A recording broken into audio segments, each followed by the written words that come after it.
We are live in Ottawa, where Mark Carney's been sworn in as Canada's Prime Minister. A ceremony continues this noon hour, where members of his cabinet are also being sworn in. Our message, we're a very focused government, focused on action. We're going to get work straight to work. Mark Carney speaking to reporters this morning on his way into Rideau Hall, where he's now been sworn in as Canada's 24th Prime Minister. Good afternoon. Carney assumes power at a time of great uncertainty and anxiety for Canadians who are facing those U.S. tariffs and threats to our sovereignty. The former Bank of Canada governor took the oath of office just after 11 o'clock during a ceremony at Rideau Hall. I, Mark Carney, do solemnly and sincerely promise and swear that I will truly and faithfully, and to the best of my skill and knowledge, execute the powers and trust reposed in me as Prime Minister. Carney becomes PM after a resounding victory last Sunday in the Liberal leadership race. He has vowed to keep retaliatory tariffs on U.S. goods in place until the Americans show Canada some respect. It is believed Carney will call a snap election within the next 2 weeks. If that doesn't happen, opposition parties say they will bring down the minority government in a confidence vote. A new federal cabinet is also being sworn in right now. The Prime Minister decided to go with a smaller group than Trudeau's 37-member team. The ministers now playing key roles in Canada's response to the U.S. tariffs are remaining in cabinet, but Dominique LeBlanc becomes Minister of International Trade and Intergovernmental Affairs. François-Philippe Champagne replaces him as Finance Minister, and Mélanie Joly stays on as Foreign Affairs Minister. Some other notables include Chrystia Freeland taking over as Minister of Transport and Internal Trade. Kamal Khera is the new Health Minister, and Bill Blair remains Minister of National Defense. The cabinet has 24 members, including Carney. 8 ministers will not be back after saying they won't be running in the next election. The first meeting of the new cabinet is scheduled for 2 o'clock this afternoon. And standing by is CTV's Mike Walker, who's been gauging public reaction to all the changes. Mike. Well, Nathan, we're getting mixed reaction here at Wally's Grill in Etobicoke. This is the restaurant that now Prime Minister Mark Carney met with Premier Doug Ford back on Wednesday after Carney won the Liberal leadership. And what dominated that discussion was tariffs, and it's dominating the discussion over breakfast here this morning. People telling us they're concerned about the impact the trade war is having on the economy, on their investments, on their retirement. Some tell us, given Mark Carney's experience as the Governor of the Bank of Canada, that they like his ability to deal with this issue and to potentially stand up to U.S. President Donald Trump. But others tell us that a change in Liberal leadership is not the change Canada needs right now. Here's more from people we spoke with this morning. Carney will run a very strong campaign. He will get rid of carbon tax. There's no question about that. More importantly, we need somebody that's a business-oriented, fiscally responsible individual, and Carney fits that bill for me. I think Canada has a wonderful opportunity to come forward in this one, and Canada will pull their weight.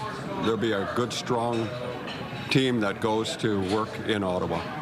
And then they're going to work with the rest of the world. I don't think either one of them is capable of running the country. So, I don't know, it's the lesser of all evils. So the carbon tax, if Carney's going to leave it in, then I'm voting Conservative. If he takes it off, I'm up in the air as to what I'm doing. I think Poilievre has really had a chance to describe himself, but I think we'll hear a lot from him in the next 2 or 3 weeks. So hard as everybody's talking about it, I hope we can get out of this nicely. So we're suffering right now as the prices or everything is going lower, the market is low.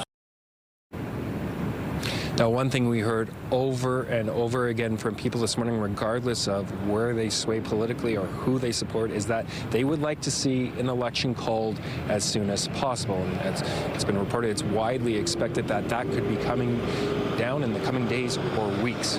Reporting live in Etobicoke, I'm Mike Walker. Nathan Nally, back to you. Okay, thank you, Mike. Let's bring in CTV's Scott Hurst now with more on Carney and his new cabinet. Scott, do we expect, what will Carney's first order of business be? Good morning. Good afternoon, Natalie. We've been following along to this all morning as they're a little over halfway into the swearing-in ceremony, not just for the Prime Minister, but of course his pick for cabinet.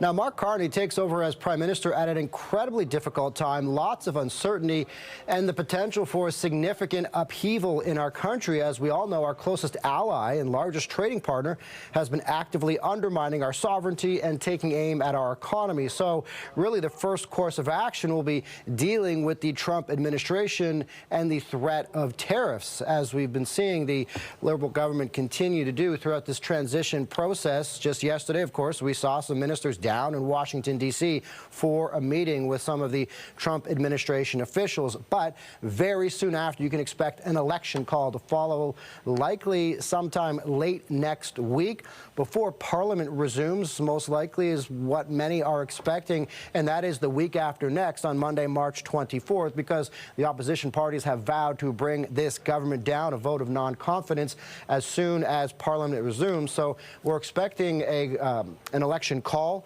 likely late next week, but of course dealing with the Trump administration and all the uncertainty will be top of the agenda.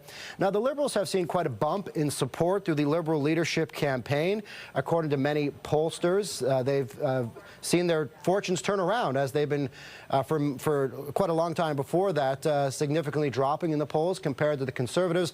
However, when it comes to the number of MPs, that might be in terms of projected seats in the House of Commons, the Conservatives right now would still be in the driver's seat if an election were held today. So we are expecting an election call quite soon, Natalie. And Scott, we see that Carney has a much smaller cabinet than Trudeau. A lot of familiar faces, but still a decent shuffle here. Walk us through who will be playing key roles in this government. Yeah, quite pared down compared to what we've been used to under Prime Minister Justin Trudeau. He had 37 ministers. This consists of 23 ministers in addition to the Prime Minister. And we did hear from Mark Carney walking into Rideau Hall before the swearing-in ceremony, saying he'll be focused on action and getting straight to work. Now, some of the big names that you've touched on that have been shifted around or staying in their portfolio or not involved in this cabinet altogether. François-Philippe Champagne takes over as Finance Minister. Chrystia Freeland, of course, she left the role of Finance Minister late last year. She'll be taking over the transport file and internal trade. Gary Anandasangari, a Toronto MP, will be taking over the file as Justice Minister. Stephen Guilbeault, who's been quite a controversial figure when it comes to the consumer carbon tax, will become Quebec Lieutenant and will become the Minister of Canadian Culture and Identity. Anita Anand will become the Minister of Innovation, Science and Industry. Melanie Joly will stay on her file as Foreign Affairs Minister. Bill Blair stay on as Minister of National Defence. Now, a few key names that have been left out of this cabinet include Karina Gould, former Government House Leader and Liberal leadership contender, Jean-Yves Duclos, Mark Miller, also not part of this cabinet. Mark Holland, former health minister, says he is leaving politics, not part of this cabinet as well. So quite a shuffle, quite a pared down cabinet compared to what we've seen. But as we heard from Prime Minister Carney heading into this event, he said this is a group that'll be focused on action. They'll get straight to work. But of course, we're waiting for that potential election call very soon. Okay, CTV Scott Hurst. Thank you, Scott, for the latest on the cabinet shuffle out of Ottawa. Thanks, Natalie. More news in a moment, but first, here's a live look at the city this afternoon. Another gorgeous day out there to wrap up March break for the kids. Jessica Smith is here with a look at the current conditions, just bright and beautiful on this Friday. It's that kind of sweet spot, right, where it's still really cool out there, but just warm enough where you can be out skating and you don't need all those extra layers. Hold on to this, because we are going to change a little bit heading into the weekend for the better, but it is going to come with some active weather. For now, though, just a few clouds out there, lots of sunshine, and a really light wind, making for one of those beautiful, perfect kind of early spring days to spend some time outdoors. Already pretty warm. We're at double digits through Owen Sound. They're at 11. Niagara sitting at 12 degrees, and it's warm through Windsor as well, sitting at 14 as we step in towards the afternoon. Now, right now, through the islands over towards Pearson, between about 6 and 9 degrees. It's a little sunnier downtown, a little more cloud cover through Pearson. This afternoon, we'll hit about 10 degrees. We should be at 5 for this time of year, but we're watching out for something that's on the way this weekend. Some special weather statements in place for Saturday for those areas in yellow for 20 to 40 millimeters. Right now, Toronto not under any watches or warnings, but that could change with the second round of rain coming on Sunday. Coming up, I'll have a full look at your long-range forecast, including this rain that comes just in time for the weekend. But right now, it's back over to Nathan. All right, thank you, Jess. Thanks. The province is police watchdogs investigating a serious crash in Mississauga. On Wednesday, Halton police were attempting to stop a GMC Hummer, which was suspected in a car theft when it collided with a tractor trailer. It happened near Winston Churchill and Lakeshore Road. Police arrested the 26-year-old driver, and he was transported to hospital with serious injuries. The SIU has assigned 3 investigators to the case. 6 suspects are wanted after an armed home invasion in Grimsby. Video from the home security cameras obtained by CTV News shows the suspects using hammers to break into the home near Winston Road and Kelson Avenue early yesterday morning. Niagara Regional Police say the suspects demanded keys to several high-end vehicles from the occupant, but they were unable to steal them because of anti-theft devices installed by the owner. The suspects then fled the scene. And Peel police have arrested a second person in a fatal shooting in Brampton last April. 24-year-old Dennis McLean of Toronto is charged with first-degree murder and conspiracy to obstruct justice. A youth was previously arrested for first-degree murder. 30-year-old Javon Harris-Smith died after he was shot outside his residence in the Finnegan Circle and Sudley Lane area. Investigators say it was later determined that he was not the intended target. Barrie police are sharing this video after the theft of 2 pickup trucks. A suspect approaches the front door of this home at around 2:27 Thursday morning. They can be seen holding up a wired device. A few moments later, they drive off with the truck. Now, police say this was the second pickup truck theft in as many days. And G7 foreign ministers are wrapping up their meeting in Quebec today. Peace and stability was the main focus of the talks, including in Ukraine and the Indo-Pacific region. Donald Trump's trade and economic policies were a key issue in bilateral meetings at the gathering. Host Melanie Jolie spoke to reporters this morning. To all the American friends here today, my message is clear. Trump tariffs are bad for American people. They're bad because ultimately they cost more for them at the pump, at the grocery store, when they want to build a new home, so construction, etc.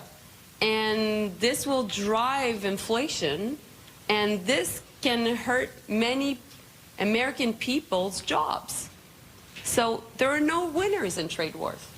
Canada holds the rotating G7 presidency this year, and a national leaders summit will take place in Alberta in June. Premier Doug Ford says he's optimistic the temperature of the trade war with our southern neighbors will cool down after meeting with U.S. Commerce Secretary Howard Lutnick in Washington. This, I can honestly say, was the best meeting I've ever had coming down here. Why do you say that? Why? Well, because I feel we, and I keep saying we feel like the temperature's come down. I'm not commenting on their behalf. We also know we're an extremely important trading partner, I'd say top tier in the world to the United States, and how we can continue working together to support each other. Ford and Federal Finance Minister Dominic LeBlanc met face-to-face with Lutnick amid the ongoing trade war. The meeting was held after U.S. President Donald Trump backed off of his threat to double tariffs on Canadian steel and aluminum. That came after Ford paused his plan to put a surcharge on electricity exports to the U.S. Ford told reporters afterward that another meeting's been set up for next week. A growing number of Canadians say they have no plans to travel to the United States during this trade war. But what about Americans? CTV's Paul Hollingsworth has more on the U.S. visitors still traveling north.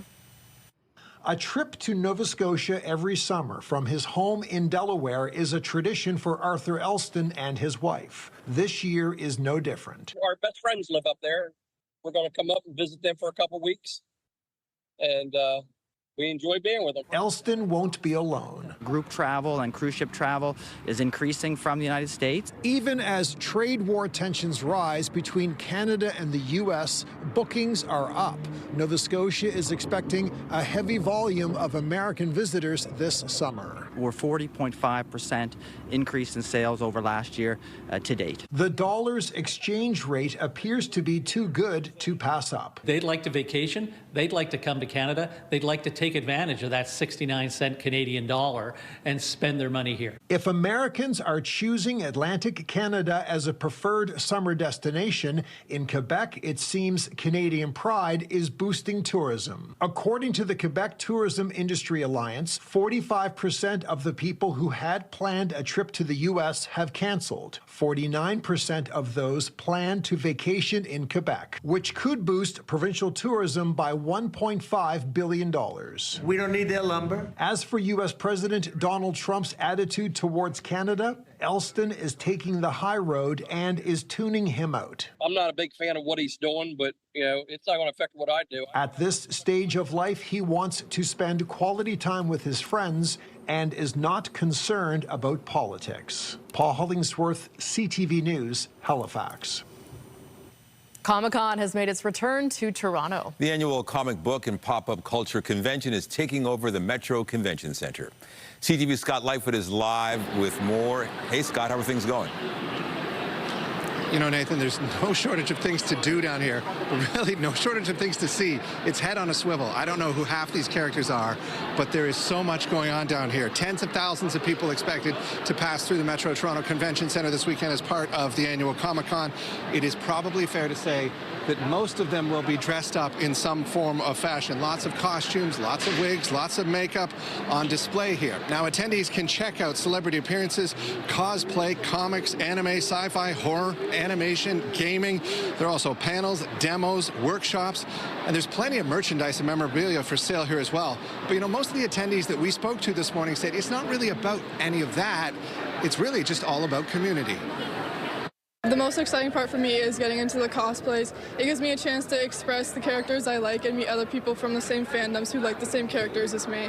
I really get to express myself, dress up how I want to, and it's like very friendly environment and stuff, and it's just an enjoyable place to be. Everyone kind of just joins together, and like, you know, even if you have a niche, everyone's here. You can find someone who likes what you like, and it's community. You find a community here. So this is the opening day. The event runs until 7 tonight. It's open 10 until 8 tomorrow, and then it runs 10 to 5 on Sunday. Ellen, Nathan, I'll throw it back to you. I have never felt so out of touch in my whole life. Well, where's your costume, Scott? That's what we want to know. I haven't found one yet. I'll have it maybe for 6. We'll see if I can borrow something. We'll see. We'll eagerly await. Thanks so much, Scott. Well, the 26th annual St. Patrick's Day Parade will take place along the Bayview Extension on Sunday. Participants will gather at the Evergreen Brickworks, head south on Bayview and west on Rosedale Valley Road before turning around and heading back along the same route. Road closures will be in effect from 9 a.m. to 12:30 p.m. The parade will take place rain or shine. If you are driving in the area, do expect delays. Well, a good thing it happens rain or shine because it is likely to rain as we head in towards the weekend as we watch the remnants of a Colorado low making its way in. But for now, we're focused on the sunshine, and temperature-wise, it is significantly above seasonal. Yesterday, we got up to 7.9. Today, we're looking to reach about 10 degrees. As we head into the afternoon, we'll hold on to that warmth and a very light southeasterly wind, and we've got a UV index. It's on the moderate side, but it counts, so put on that sun protection. Coming up, I'll have a full look at your long-range forecast. We'll break down the rain this weekend and what you can expect heading into next week.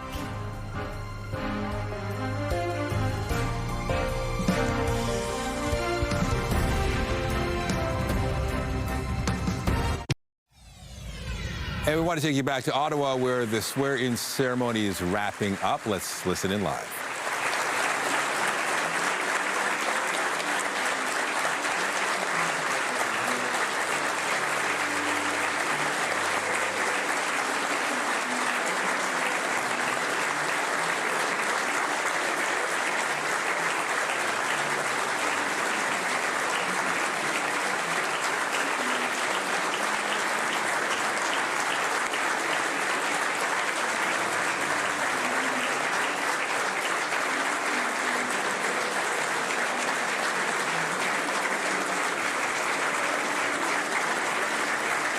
All right, the ceremony is just wrapped up. We hear the applause. Of course, the big news, Mark Carney, now officially the 24th Prime Minister of this country. There was a cabinet shuffle as well, and we'll give you more details at 6 o'clock tonight. Well, harsh and cold conditions along with a lack of infrastructure are among the limitations facing Canada's military when operating in the far north while trying to secure Canada's vulnerable Arctic. But a new project is working to open up much of Canada's north to heavy aircraft, and W5's John Woodward was there. The heavy lift Chinook helicopter's blades can send a downwash that is impossible to ignore. And on the Arctic tundra, that air mixes with snow, warns pilot Alex Moore. You always got to assume that the snow is going to blind you, and that can be very dangerous for us. It's a threat you got to respect at all times. But there are advantages. The dense, cold air helps these helicopters lift more. That will help today. They're carrying an unusual cargo. 3 snowmobiles and other equipment wedged carefully in the cargo bay of the Chinook, piloted by Captain Jonathan Vokey. The skidoos that they're using are the primary workhorse of using the grooming kit that they have for constructing that ski landing area. A ski landing area, an audacious project to turn a frozen Arctic lake into an airport capable of lifting a Hercules aircraft, one of the largest airplanes in the world. And we are along for the ride to Parsons Lake, about 60 kilometers north of Inuvik. All of this part of Operation Nanook, the Canadian military exercises to demonstrate power in the north amid a time of global upheaval. Once unloaded, the snowmobiles will start compacting the snow for a new airstrip. But the Canadian Rangers, the military's northern experts who are riding those snowmobiles, also have other duties. We're here to keep them from being eaten by wolves and dying of cold. The Rangers mount up to head to camp, and the Chinook arrives to pick us up. The downdraft from these helicopter blades is so strong you can lean into it, and it's incredibly loud. A white whirlwind we have to brave to make it back to Inuvik. When we return a few days later, it's in a Twin Otter. The Twin Otter took off from the Inuvik airport using wheels. It's just deployed its skis so we can land on a frozen lake. From the air, we can see the work the snowmobiles have done to build 6,000 feet of landing area. The Twin Otter lands in the new runway and taxis to the Parson Lake camp to meet Major Joe Shanahan of the U.S. Air Force. Now we're able to go further inland, land on freshwater, resupply anybody, bring troops into a much larger area than we had before. And it could open up a huge part of Canada's north. Absolutely, yeah. Yeah, there's lakes all over the north here. The Hercules aircraft appears overhead and touches down. A successful trial the Canadian Armed Forces believes could be replicated on many frozen lakes that dot Canada's far north. All right, let's talk about the weather forecast. The sun is back. It's a really lovely day to end, I guess, the March break for the kids. But the weekend's going to be a little bit different. Well, I was driving here today with the windows down, thinking I could get used to this, but the weekend, bit of a different story. Listen, it stays double digits, it just gets a little rainy out there. But we're at that time of year where it's dusty and dirty outside from all that snow melting. So we need the rain to quite literally wash away all of that leftover kind of remnants of winter. As we step in towards the weekend, though, yes, there is rain, but it won't rain on the parade. Well, it will technically, but it shouldn't stop anything. Weather is brought to you by the Presler Law Firm. Injury lawyers, you don't pay unless they win. Now, lots of sunshine out there to start the day. A nice light wind, a beautiful sunrise out there. The shot from our chopper early on this morning. And we're holding on to the sunshine for the most part throughout the day. A few light clouds into the afternoon and evening, but overall, it is a fantastic way to end the week. And I know we're signing off from March break for a lot of folks, so it's a beautiful way to kind of step in towards the weekend. The weekend does come with some rain, but we stay into the double digits. Right now, sitting at 9 degrees here in the city, 14 through Windsor, a little cooler the further east you go, but overall, it's not too bad. We are watching, though, for the remnants of a Colorado low pushing its way through, and it's going to impact parts of southern Ontario to start the weekend and the rest as we end the weekend. But for today, lots of sunshine, 10 degrees. We should be at 5, almost everybody in the double digits. London at 18, the same for our friends over in Niagara, so not a bad day to maybe head out towards Niagara Falls. Temperature-wise this evening, holding on well above seasonal, sitting at 8 degrees. We should be at -4, so it is relatively mild start to finish with a really light easterly or southeasterly wind. Now, we will see some cloud cover push in, and we're watching for the rain that rolls in on Saturday. Now, this is for the rain on Saturday. Right now, not impacting Toronto and the GTA, but we will likely see that change as we head in towards Sunday. But this special weather statement is for 20 to 40 millimeters throughout the day on Saturday. When you get that much rain, the potential for a little bit of flooding is there, so we'll keep an eye on that. The heavier rain for the GTA and the downtown core does come on Sunday. We get a dose of it Saturday, but the bulk of it for us is going to be to end the weekend. Again, throughout the day today, quite beautiful. We step into the start of the day tomorrow. It's not bad. There's that first wave of rain, the second one right behind it, rolling in just in time for your Sunday. But as we head throughout our day today, for the most part, just a few light clouds, high-level clouds, so really still quite beautiful outside, and we're hitting that 10-degree mark as we head in towards the afternoon. Your Saturday starts off not too bad. We see that first wave of rain that's really heavy from Owen Sound all the way down to London. We're looking at some embedded thunderstorms in that as well. For us in the GTA, it rolls in late morning, early afternoon. Then we get a break. And we have another likelihood of rain rolling through as we head in towards the evening. And this is the beginning of the heavier round of rain that rolls overnight Saturday throughout the day on Sunday. So if you do have plans, maybe you're heading to the parade, maybe you're wrapping up your weekend with your family, you'll want to maybe bring the rain gear with you for spending time outside, or just avoid outside altogether, because we're looking at showers heavy, widespread right across southern Ontario Sunday morning right through to the afternoon. Maybe a little break for the lunch hour, but the bulk of that rain is not gone until late afternoon, early evening, and then we get a break from all the cloud cover and the rain. So today is really quite beautiful, 10 degrees, lots of sunshine, a light wind. We step in towards your Saturday, the rain likely to roll in a few different waves, one midday, another one into the evening. That carries us overnight into our Sunday, but temperature-wise, it really is quite beautiful. As we head in towards Sunday evening, because temperatures drop, there's the chance of maybe a little bit of light mixing, mostly just a wet snow, if anything, but nothing likely to accumulate. And then we step into St. Patrick's Day. We go on towards our Monday, 6 degrees, so it's a little cooler but sunny. And then as we get ready to officially welcome in spring on Thursday, a little bit of shower activity, but hey, it's not too bad. Nathan, I'll send things back over to you. Not bad at all. Thank you, Jess. Thanks. The Leafs hosted the division-leading Florida Panthers last night. Made waves in Utah, more waves than one on Monday night. There's Nylander back across, scores! The game got off to a good start. John Tavares scored his 27th goal of the season early in the first period, but the Panthers rallied with 3 unanswered goals to take the lead and held on for a 3-2 win. The Leafs have dropped 4 of their last 5 and fall 4 points behind the Panthers in the Atlantic Division.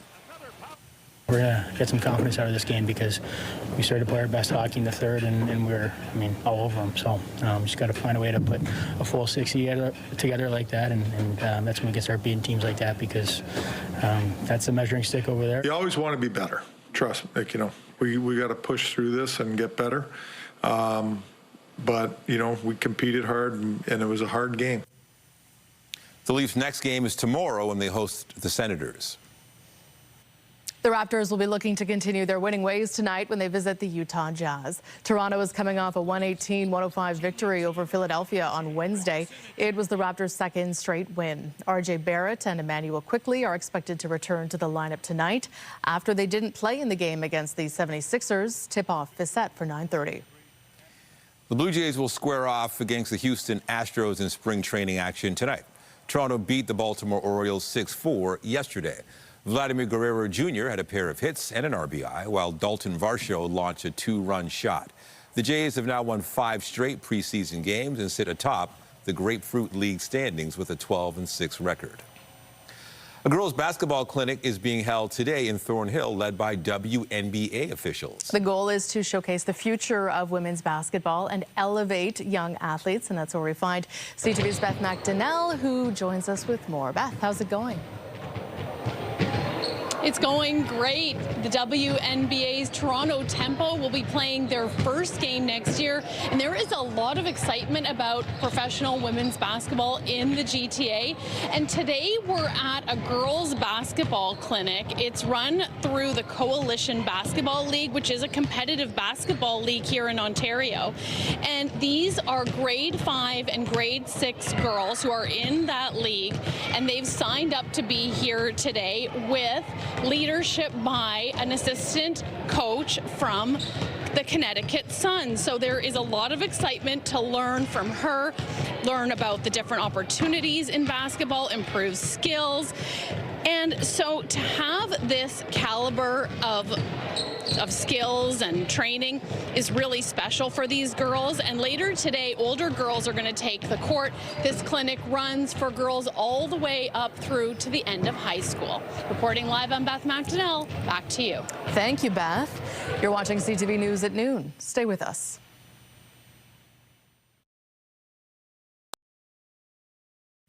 Public Health Ontario says the number of cases of measles in the province has more than doubled in the past 2 weeks. Here in Toronto, there have been 2 confirmed cases. CTV's health reporter Pauline Chan has expert advice on what to do if you have been exposed.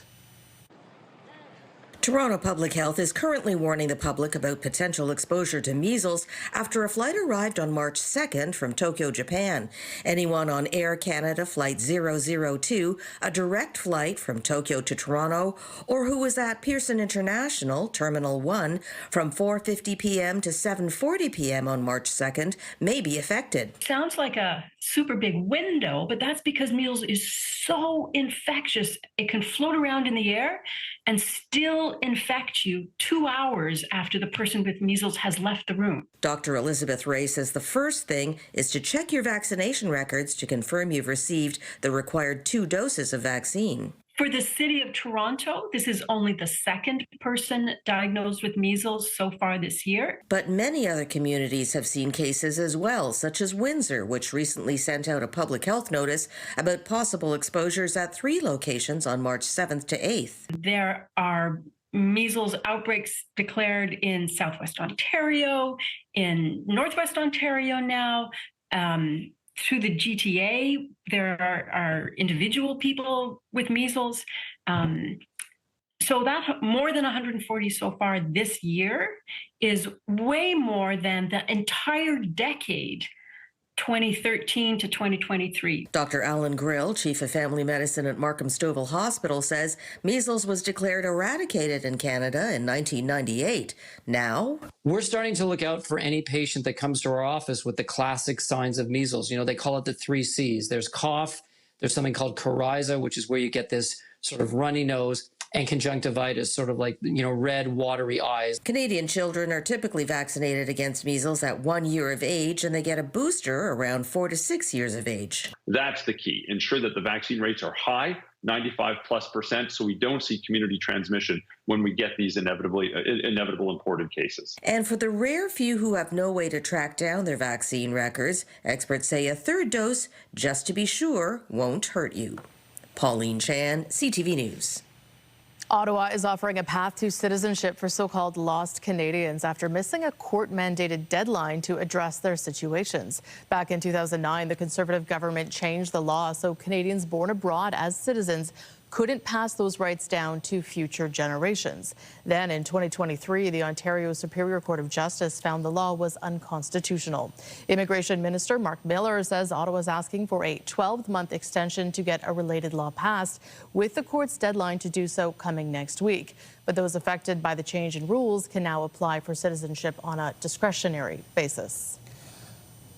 While many start to slow down in their 50s, one Quebec woman is defying the odds as she gears up to represent Canada at an international gymnastics competition. CTV's Sweta Rashi with a remarkable tale.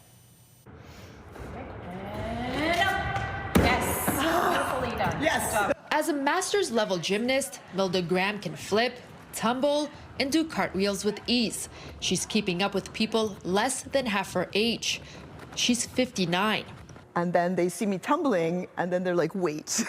So it's really fun to kind of push the boundaries of people's expectations. The gymnast has always loved the sport, playing competitively on and off for decades.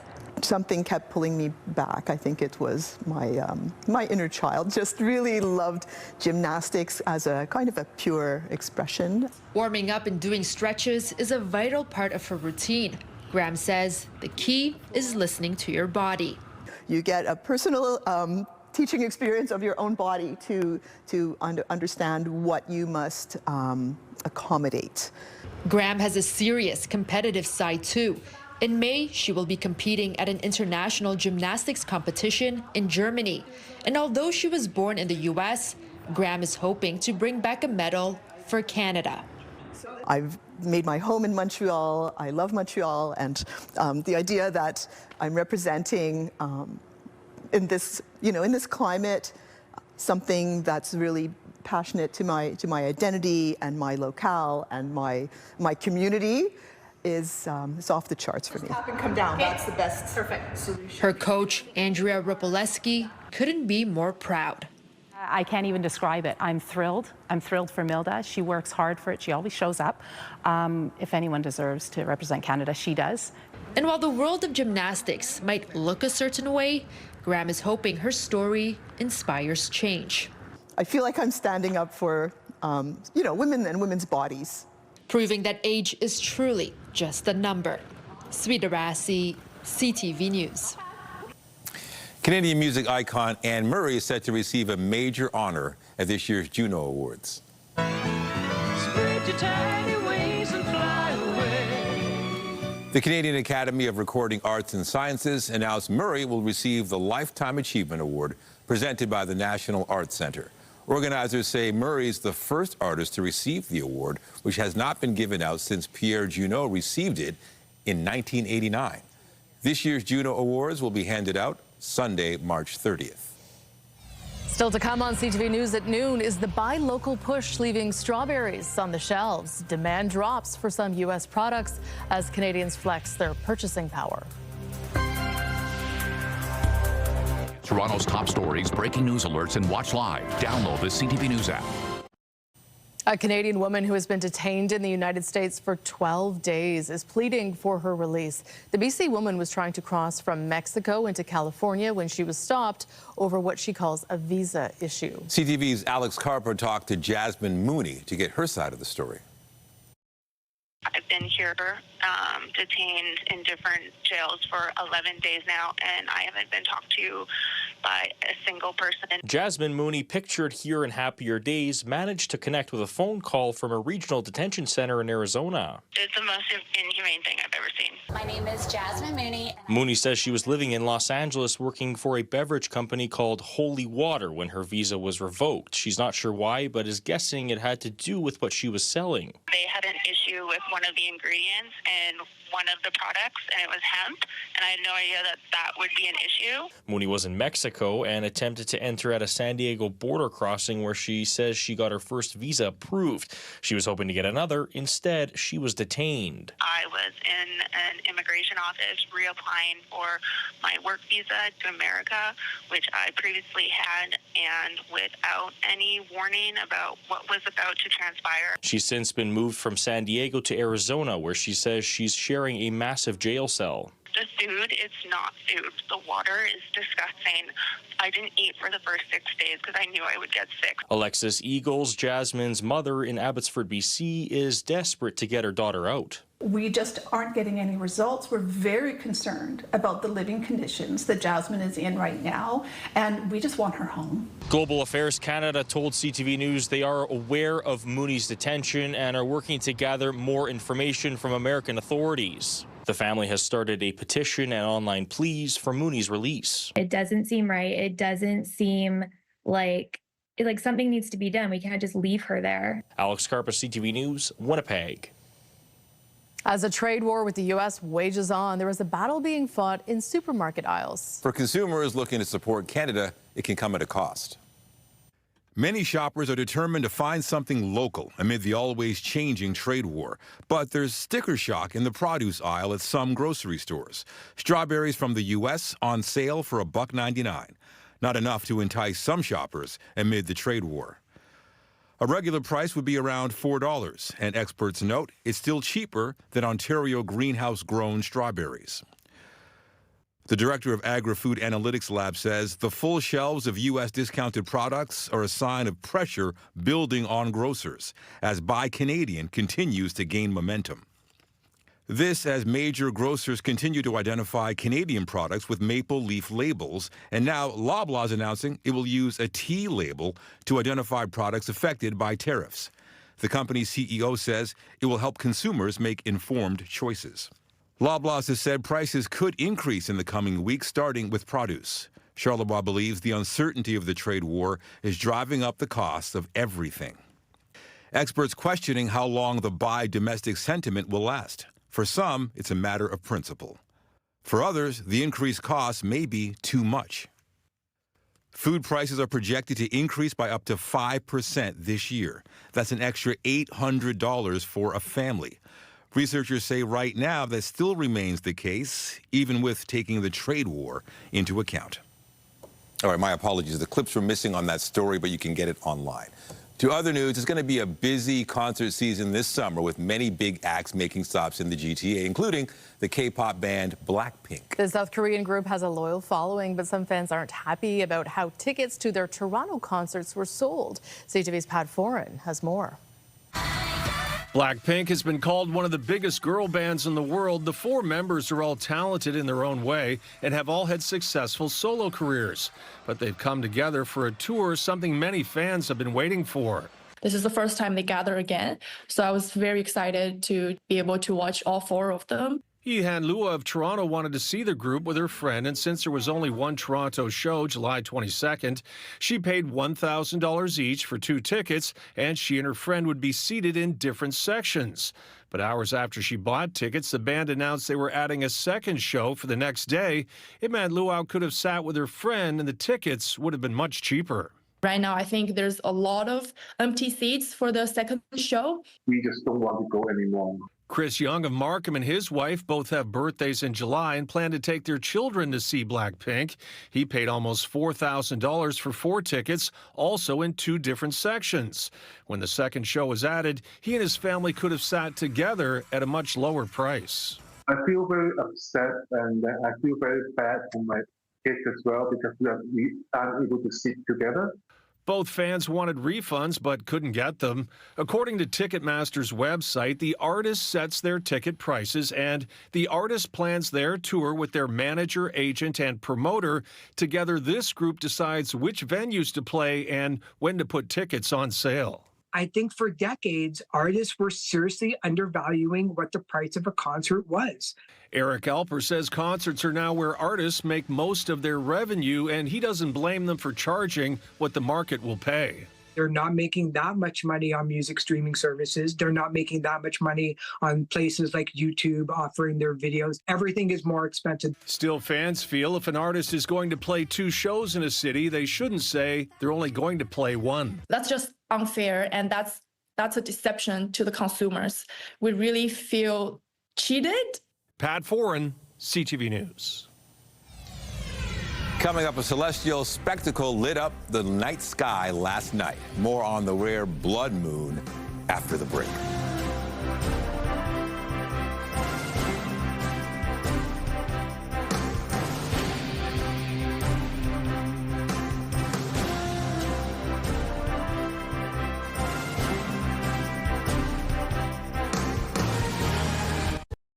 Quite the sight last night for anyone who had their eyes on the sky. A total lunar eclipse, also known as a blood moon, cast a red hue over Canada and much of the North and South America as well. The phenomenon occurs when the Earth is between the moon and the sun, and the moon passes through the shadow cast by our planet. The eclipse is the first of its kind since 2022. Unlike solar eclipses, lunar eclipses can be safely observed with the naked eye. We caught up with some people who stayed up late to enjoy the sight. It's just the first time for me, so it's been really great to see nature at its best. I thought it was incredible. We just got to watch the moon slowly turn black and then turn red again. It was definitely a worthwhile experience. It's very gorgeous. It's my first time seeing it. I'm just here to see. It was awesome. It was my first time seeing one, and I'm very glad I came out here at 3 a.m. to see it. The blood moon had telescopes out in full force at York University. Astronomy students gathered on the rooftop of a parking garage on campus to study the celestial event. Even though it is more usual than the solar eclipses, it is still an astronomical event. And astronomical events, even though they may happen plenty times at the year, there are opportunities to see what is going on beyond this Earth's atmosphere. I mean, what kind of wonders are happening outside our planet? It's just fun. It's always fun to see the moon look of this beautiful red color. The moon is personally one of my favorite objects to observe, so whenever it's doing something interesting like turning red in the night sky, it's just fun to see. And if you missed the lunar eclipse, you'll get another chance next year. The next one is set to occur March 2nd, 2026. Write that down. NASA says global sea levels rose faster than anticipated last year. The agency says sea levels rose by almost 0.23 inches in 2024. That is more than the 0.17 inches that was expected. NASA says the increase was mainly due to an unusual amount of ocean warming, as well as the melting of glaciers and polar ice caps. Last year was the warmest year on record. Sea levels are now 4 inches higher than they were in 1993, which is when satellites began to record ocean height. All right, to the forecast once again, and don't forget there's a parade this weekend. Very good. Is it going to rain on the parade for St. Patty's Day is what we need to know. So just bring your waterproof gear. Honestly, it's going to be so warm outside. We're looking at about 14 degrees, so a little rain ain't going to hurt nobody. You won't melt, I promise. It is going to be one of those days where we are watching for rain heavy at times on Sunday, so keep that in mind. But as we at least step into the weekend, it's dry for now, and we have lots of sunshine out there, but that rain is knocking on the door, so just get the rain gear handy. Right now, sitting at 9 degrees here in the city, double digits in some parts of southern Ontario, and that's the same for us, even with the rain as we head into the weekend. Will it be soggy? Yes. Will we be okay? Yes. We'll pack a poncho. Yeah. Good to know. And that is CTV News at noon. Remember, you can get Toronto's breaking news all day long on CP24 and at our website, ctvnewstoronto.ca. For Jessica Smith and all of us here at CTV News, thank you for watching. I'm Natalie Johnson. And I'm Nathan Downer. Be sure to join us later for CTV News at 5 and 6. Have a great afternoon.